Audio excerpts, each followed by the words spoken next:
cetak aja kemudian tempelin di kamar, ya udah setiap hari dilihat sama coba dibuat ini pakai untuk membuat kata kayak gini, she goes to school atau I go to school. Kemudian berarti kalau pakai verb 2 atau kalimat past tense atau kalimat yang menyatakan bentuk lampau berarti pakai when. Berarti ini I went to school, walaupun nggak ditambahi yesterday, ini cuma adverbial of time ya, keterangan tempat, keterangan waktu ya. Yesterday itu kan waktu ya, time, adverbial place. Jadi kata keterangan itu ada dua ya, ada adverbial place, ada adverbial time, ada adverbial apa lagi gitu ya, satu keadaan, adverbial of condition, keterangan kondisi. Jadi yang paling sering itu adalah kata keterangan waktu dan keterangan tempat. Jadi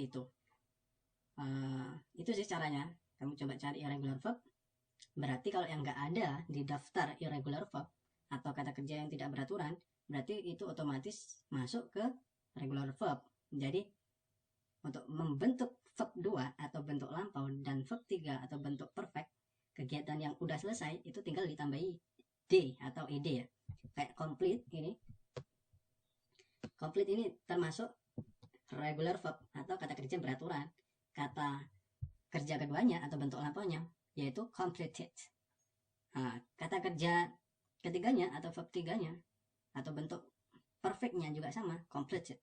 Jadi itu ya yang membedakan antara kata kerja beraturan dan kata kerja tidak beraturan, regular verb dan irregular verb. Okay, any question? Halo. Berarti nih saya nih harus ya kembali buka grammar pelan-pelan ya, karena kan berkaitan dengan IELTS ini. Jadi gini loh, konsepnya belajar tuh kamu gini, kamu membaca udah selesai nih. Kamu coba pahami sendiri grammarnya. You have, ini contohnya. You subject have verb. You have 60 minutes to complete 40 question. Nah, berarti you have 60 minutes. Nah, ini adalah to complete 40 question. Berarti apa? Adverbial of matter atau adverbial of place atau adverbial of time atau kondisi atau gimana, itu kamu bisa aja tanya ChatGPT. Jadi misal kamu buat kalimat kemudian kamu tanya please tell me the structure of grammar one by one gitu. Jadi di situ nanti kamu akan jelasin, you ini sebagai subject, have ini sebagai verb dan lain-lainnya, kemudian belakangnya ini sebagai keterangan atau adverb. Jadi nanti kamu secara langsung tuh harus seperti itu. Gunain HP aja, karena kan barang yang sering kita bawa kan handphone daripada pulpen dan buku kan. Karena adanya handphone ya itu aja gunain. Diam-diam lagi ngapain, nunggu di Indomaret, nunggu di mana, gunain aja itu. Aku pun juga sambil nyatet di note di handphone gitu ya. Terus aku kasih warna-warna kayak gitu, kayak apa namanya, kalimat-kalimat atau kosakata atau frasa yang sekiranya asing aku catat gitu. Kayak ini aku nyatet di handphone tuh seem to be holding. Kalau di artikel 11 seem to terlihat, to be holding tuh dipegang. Nah, tapi arti maknanya atau maksudnya itu adalah sama dengan sukses. Jadi successful, hal yang dilakuin dengan sukses, yaitu seem to be holding. Biasanya terlihat kayak gitu. Contohnya adalah kalimat the ceasefire seem to be holding. Gencatan senjata berhasil atau sukses. Nah, kenapa seperti itu? Nah, itu karena kayaknya kosakata di bahasa Inggris. Jadi bisa pakai opsi-opsi yang lainnya. Nah, terutama untuk ini ya, bahasa Inggris yang poetic gitu, yang apa ya, yang puitis gitu, biasanya banyak kata-kata yang asing yang enggak biasanya dilihat di bacaan-bacaan buku biasa gitu. Yang coba aja kamu browsing gitu puisi dalam bahasa Inggris, pasti kata-katanya itu enggak biasa. Nah, itu juga akan nambah kosakata. Jadi awal tuh memang baca Kalau bosen dialihkan ke video. Contohnya, kalau baca kan itu sifatnya aktif ya. Aktif kita harus memahami. Kalau video itu kan sifatnya pasif, kita tinggal lihat doang. Nah itu sih caranya. Jadi untuk apa ya, nge-train untuk melatih otak itu seperti itu dalam belajar. Any question?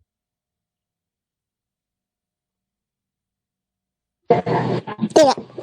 Intinya saya harus baca banyak bacaan lagi, Ya, banyak tanya lagi. ya seperti itu. Ya. Kamu baca, kamu udah paham ya, misalnya nih, kamu udah baca nih, you have sampai 2 section. Nah itu kamu coba sekaligus belajar grammar, sekaligus belajar ini apa namanya sinonim atau kata ini persamaan kata. Sinonim kan persamaan kata ya. Nah kayak ini get through, apa ya get through ini. Nah kalau kamu nggak paham, kamu langsung ini aja blok dalam satu kalimat, kemudian kamu paste di Google Translate. Kemudian oh ternyata ini adalah finish atau complete. Nah itu kamu tandai itu get through. Kamu garis bawain, kamu garis bawain seperti ini. Kemudian bawahnya atau atasnya kamu tulisin sendiri ya, entah di handphone, entah kamu secara buku, entah secara di catatan. Tapi kalau di catatan usahain ditulis juga ya kalimat ini, tips to get through. Nah jadi kamu sekaligus belajar dalam satu kalimat juga, get through, kemudian bawahnya tulisin finish / complete. Oh berarti artinya ini maksudnya. Kemudian kamu lingkari. Nah lama-lama itu kita akan paham sendiri gitu, akan familiar sendiri ketika membaca. Jadi seperti itu cara bacanya tuh. Gunain aja handphone, karena handphone tiap hari kita bawa, kemana-mana kita bawa. Ya udah, itu buat catatan, buat bacaan atau download buku apapun terserah. Buat file sendiri, contohnya daily book misalkan, or daily learning, or buku-buku tentang self improvement, tentang apa ya peningkatan diri dan lain sebagainya sih. Nah, cari-cari aja, kan nggak harus spesifik, kan nggak harus. Terkadang buku yang nggak kita sukai atau hal-hal yang nggak kita sukai ketika dibaca tuh bagus juga ternyata kadang. Aku dulu juga nggak suka ekonomi, nggak suka tentang manajemen sumber daya manusia, tapi ketika baca-baca ternyata bagus juga isinya dan berguna juga diterapin. Jadi semakin banyak bacaan semakin bagus. Kecuali kalau kamu udah ini ya, kamu udah masuk nih di kampus, sudah S2 misalkan jurusannya fisika murni, ya udah otomatis kamu harus lebih banyak membaca tentang fisika murni ya. Yang lainnya tambahan aja lah, apa namanya, intermezzo aja seperti itu. Nah itu karena kamu ada tanggungan untuk segera menyelesaikan studi. Tapi kalau kamu nggak ada target, semakin bervariasi bacaannya semakin bagus. Terutama di bahasa Inggris, kamu akan mengetahui frasa-frasa atau kalimat-kalimat atau kosakata vocabulary yang sebelumnya kamu nggak tahu, bisa tahu. Dan itu bisa digunakan untuk speaking. Ya, kalau kita udah banyak vocab di kepala, atau kamu coba ini aja catat di buku gitu, vocabulary yang udah kamu tahu. Misalkan kayak ini, give itu memberi, kemudian apa lagi, drive. Terus aja catat sebanyak yang kamu tahu. Nah, terus coba hitung berapa kosakata yang udah kamu tahu. Nah, kalau di ukuran standar ya, ukuran standar untuk kita ini lebih gampang dalam mempelajari grammar, dalam speaking, kemudian mendengarkan orang, listening, mendengarkan film atau radio, paling tidak itu 10.000 kata ya, minimal. Jadi minimal itu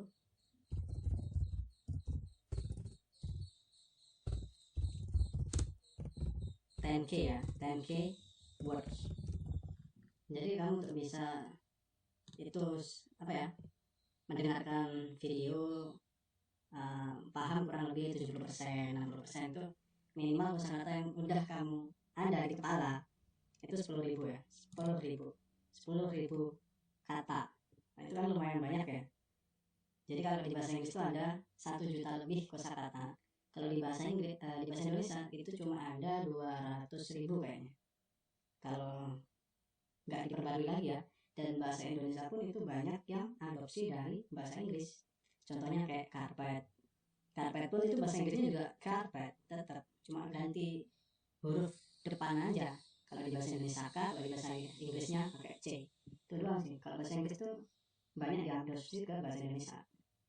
Jadi seperti itu caranya kamu belajar ya, terutama dalam reading. Nah, apalagi reading ini ada waktunya terbatas, soalnya banyak. Soalnya 40 tuh banyak sih. Dan bukan ini ya, bukan cuma menyilang atau bukan cuma memilih jawaban kayak TOEFL. Kalau TOEFL kan reading ya udah kamu cuma milih ABC aja, ABCD. Ada bacaannya, ada pertanyaannya, ada pilihannya. Nah, sedangkan di IELTS ini kamu dituntut untuk nulis juga. Ada namanya itu complete sentence. Jadi kamu harus ngisi sendiri itu jawabannya apa. Dan di IELTS reading, misalkan kamu nulis sentence, seharusnya jawabannya itu sentence. Nah, ini udah salah, kurang S doang, itu udah salah di IELTS itu. Jadi benar-benar presisi jawabannya. Nah, kalau di TOEFL itu ya udah milih aja. Yang penting kamu kayaknya jawabannya ini bisa milih. Tapi kalau di IELTS reading yang itu membutuhkan kita menulis sendiri jawabannya kan bingung juga ya kalau nggak tahu mau ditulis apa gitu. Jadi salah huruf aja salah gitu. Walaupun tipe ya, walaupun kayak ini tipe. Nah, ini kan sebenarnya tipe ya. Sentence harusnya N-nya kan di depannya C. Ini pun salah. Walaupun si penguji itu paham kalau maksud kita itu sentence, tapi ini kan tipe aja. Nah, tipe itu dinilai salah di IELTS. Jadi itu sih. Jadi kayak benar-benar harus perfect gitu. Makanya ya lumayan challenging gitu. Okay, any question? No.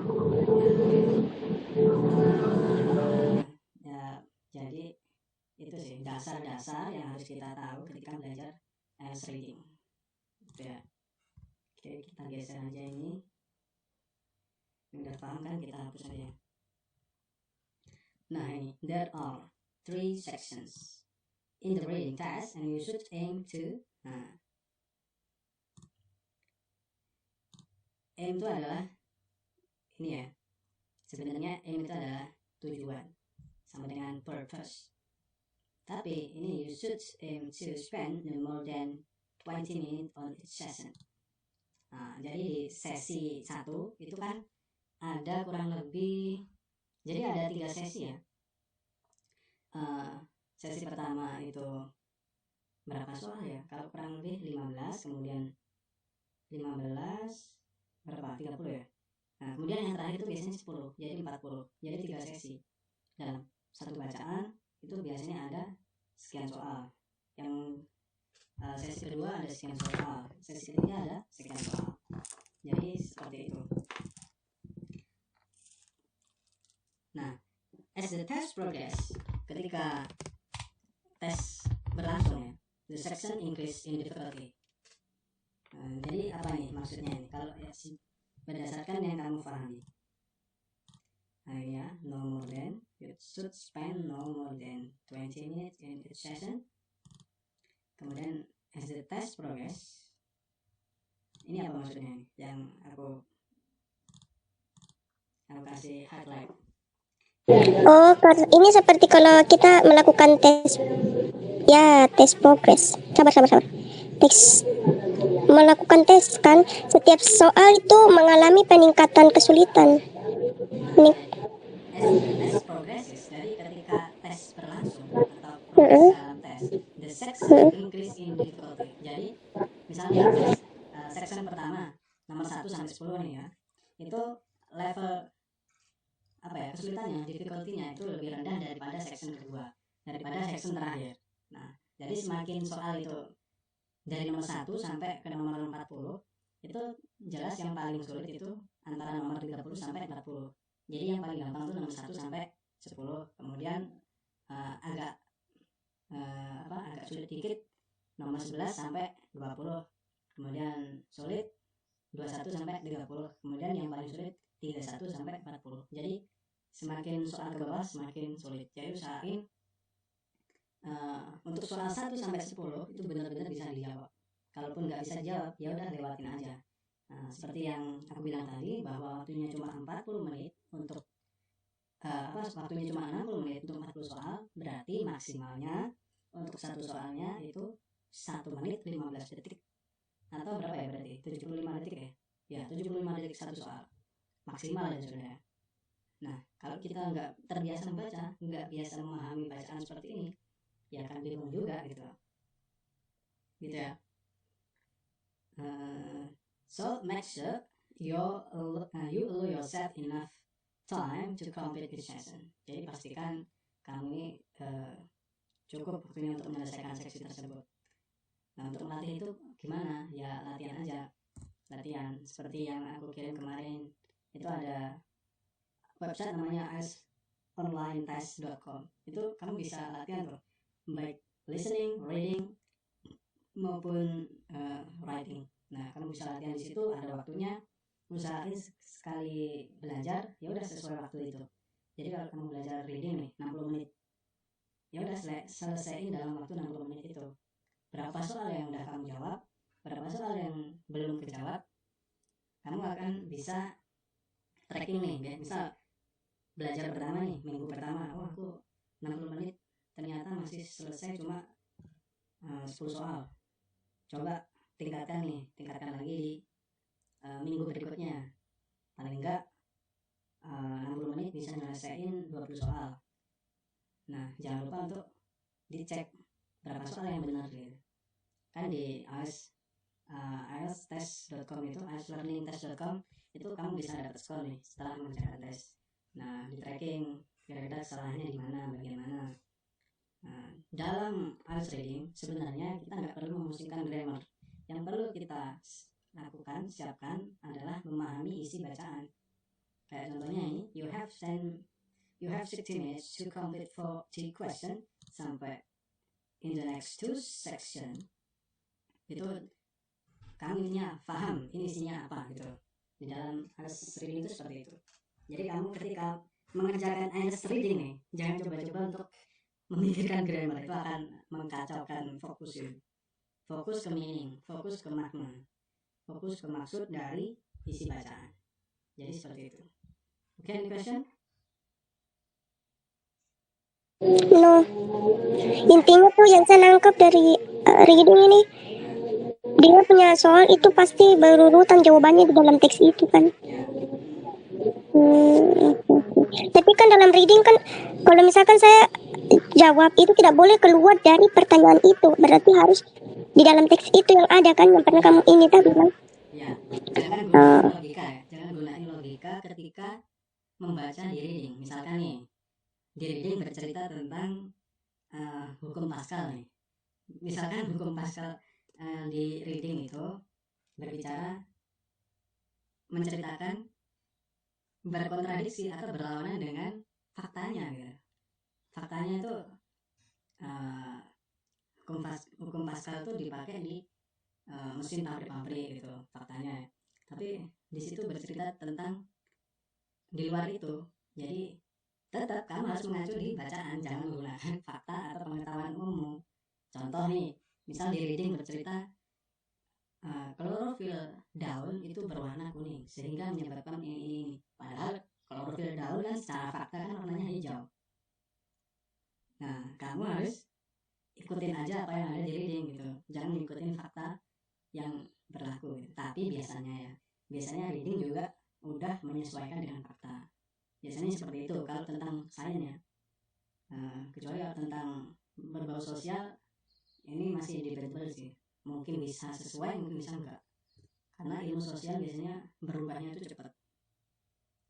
Itu yang harus, hal-hal yang harus kita pahami dalam belajar IELTS reading. Jadi tetap acuannya adalah readingnya, bukan fakta atau pengetahuan yang kita miliki. Tetap aja jawab sesuai isinya, sesuai isi bacaan, itu aja sih. Kemudian next, you may find you are able. Nah, able to ini adalah sama dengan can ya, sama dengan can. Artinya itu dapat. You may find you are able, kamu bisa get through. Get through itu seperti ini tadi, menyelesaikan. Nah, ini kita ketemu lagi get through nih, atau finish atau complete the first section more quickly. Jadi biasanya kita dapat menyelesaikan soal di seksi pertama itu nomor 1 sampai nomor 10 itu biasanya lebih cepat daripada nomor bawahnya gitu, karena memang pertanyaannya lebih gampang gitu. Giving you more time to spend on the more challenging question in the next 2 section. Jadi hal itu akan memberikan kamu waktu yang lebih untuk mengerjakan soal yang lebih sulit, more challenging ya. More challenging ini sinonim kata lainnya itu adalah more difficult, jadi lebih sulit seperti itu ya. Oke, don't forget to, nah jadi jangan lupa kamu nanti coba selesai course ini tulis vocabulary atau kosakata yang udah kamu tahu artinya. Misalkan I, saya, we, kita, kemudian have memiliki, kemudian apalagi tes ya, tes ujian, should harus, quick cepat, section itu sesi, forget melupakan, dan lain sebagainya. Pokoknya tulis aja yang udah kamu paham tanpa melihat artinya di kamus. Jadi kamu coba tulis saja berapa, mungkin satu buku pun itu cukup ya, 10.000 kosakata satu buku itu. Jadi satu halaman buku itu bisa aja kamu jadikan tiga kolom gitu ya. Jadi kamu bisa lebih banyak nulis kosakata di situ. Oke, don't forget to read question. Nah, ini ya. Jadi di answer reading jangan lupa untuk membaca pertanyaan dulu sebelum kamu read the text ya. Sebelum kamu membaca teks yang banyak gitu, jangan lupa untuk ini, read question dulu. Baca pertanyaannya. Karena dengan membaca pertanyaannya dulu itu kamu udah langsung tahu. Misalkan what is the main of the first paragraph. Jadi apa nih hal utama di dalam paragraf pertama? Berarti kan kamu langsung aja jump in kan, jump to first paragraph. Jadi kamu langsung loncat ke paragraf pertama yang di atas. Nah, kamu sesuaiin apa isinya, makanya ya udah kamu langsung jawab. Jadi seperti itu. Skim through passage ya. Skimming, jadi kamu langsung menuju passage. Misalkan di soal in the 7th line of the paragraph, di dalam baris ketujuh di paragraf, tells about, bercerita tentang bla bla bla. Ya udah kamu langsung cari di baris ketujuh sesuai dengan perintah soal. Nah itu sih, pay attention to the introduction and conclusion. Nah jadi kalau kamu bingung dari soalnya itu, kamu langsung ini, jump to introduction and conclusion. Biasanya konklusi itu berada di bawah paragraf. Misal paragrafnya itu ada 7 ya. Nah introduksi itu biasanya di paragraf pertama, konklusi itu biasanya berada di paragraf ke-7 atau enggak 6, atau antara 6 dan 7 lah. Jadi kalau itu bercerita untuk menyuruh untuk mencari konklusi, ya biasanya di akhir-akhir biasanya. Jadi pay attention to the introduction and conclusion. Jadi perhatikan kalimat introduksi atau kalimat pembuka dan kalimat penutup atau conclusion. Kemudian identify keyword ya, kata kunci. Jadi kamu garis-garisi gitu. Kalau kamu di komputer coba simulasi itu bisa kok di highlight. Jadi kata-kata yang penting itu kamu highlight. Itu akan membantu merecall sih. Merecall dengan cepat. Biasanya apa yang di highlight tuh? 1, nama. Nama itu kan nggak bisa diparafrases. Nama orang, nama tempat. Kemudian yang kedua adalah nomor atau tanggal atau tahun. Itu biasanya gampang sekali dicari. Jadi kalau soalnya bercerita when the time the prince has arrived. Jadi kapan waktu pangeran datang. Ya udah, itu berarti mencari tahun atau mencari waktunya. Ya udah, skimming aja, skimming mana yang ada tahun. Jadi langsung itu kemudian dibaca dibaca kalimat awalnya atau kalimat berikutnya. Nah itu sih. Jadi hal-hal seperti itu harus dilakukan, karena kalau kita membaca semua reading tersebut tuh waktunya akan habis. Walaupun di dalam hati ya membacanya, apalagi membacanya menggunakan mulut lebih lama lagi. Answer every question jika dapat. Jika nggak bisa, lewati aja. Sekiranya kamu spend lebih dari 1 menit atau lebih dari 75 menit dalam satu soal, lewati. Nah, jadi seperti itu ya. Itu berarti kamu masih bingung. Nah, nanti diulangi lagi. kalau waktu masih tersisa. Jadi tarik, diulangi lagi. Misal tadi yang lewat itu nomor 7, kamu sekarang udah nomor 39, udah nomor 40, ada yang belum selesai nomor 7, ya udah dicari ya, nomor 7 apa jawabannya. Kemudian yang terakhir check your answer, tentu. Jadi kenapa kita perlu ini? Sebagai fondasi untuk mengerjakan soal tersebut ya, strategi. Ya dalam perang pun kita butuh strategi, nggak harus langsung perang kan bahaya. Gimana strategi bertahan, strategi sembunyi dan sebagainya kan? Ya sama aja mengerjakan soal juga harus tahu strateginya.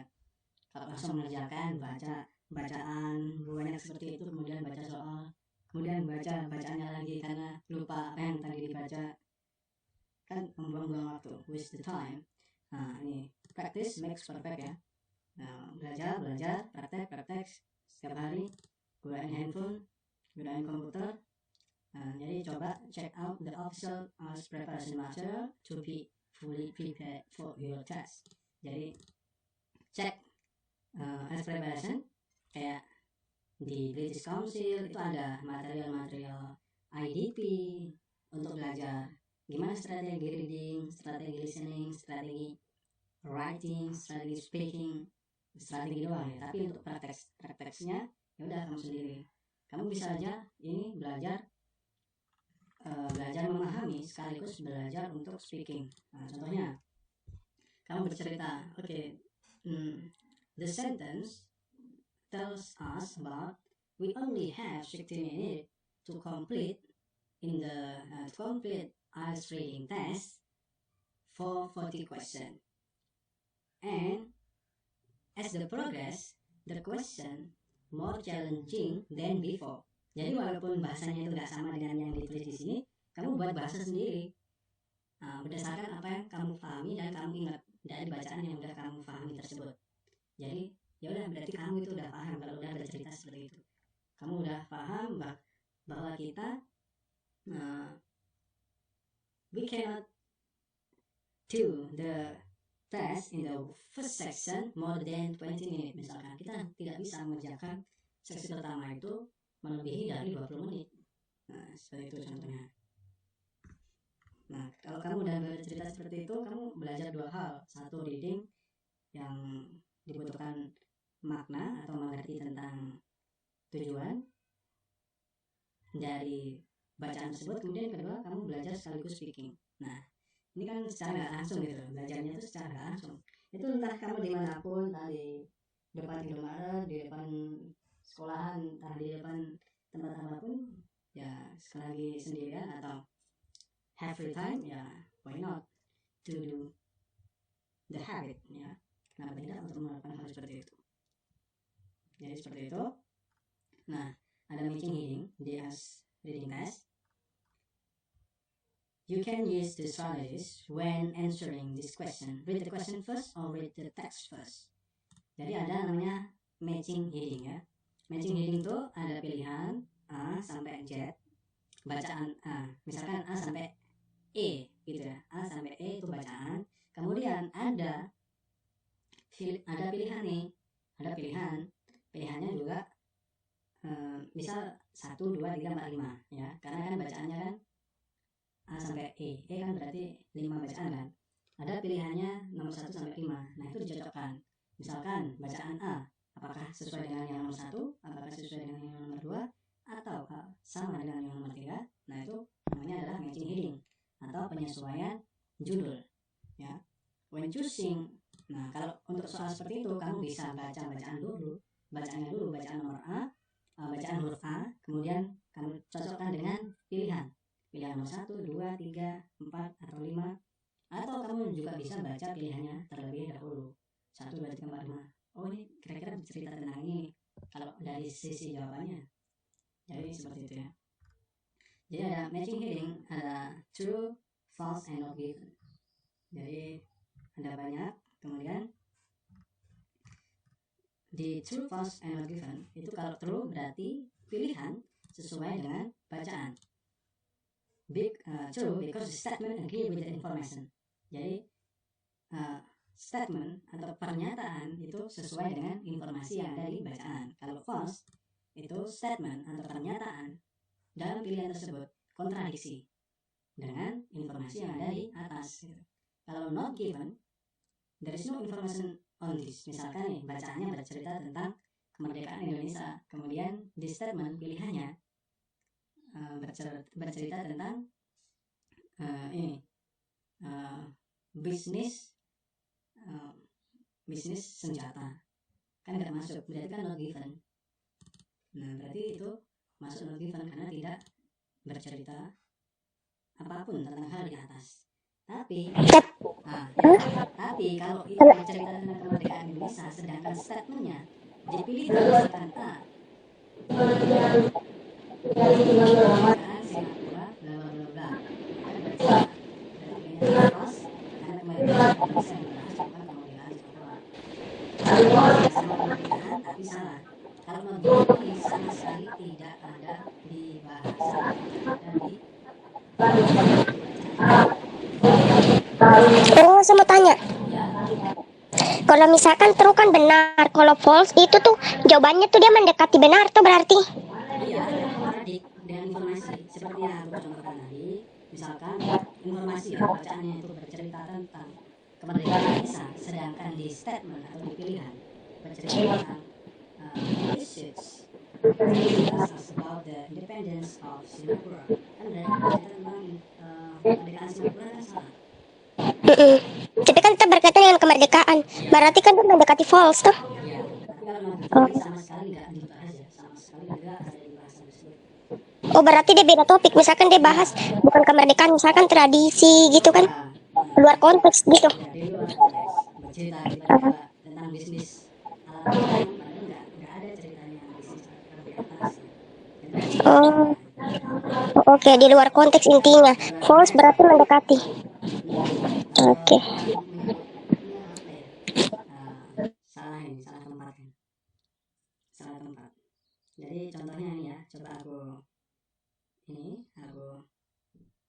share contoh soal. Oke. Jadi PR-nya kamu kerjain ini ya. Kamu login di iOS di live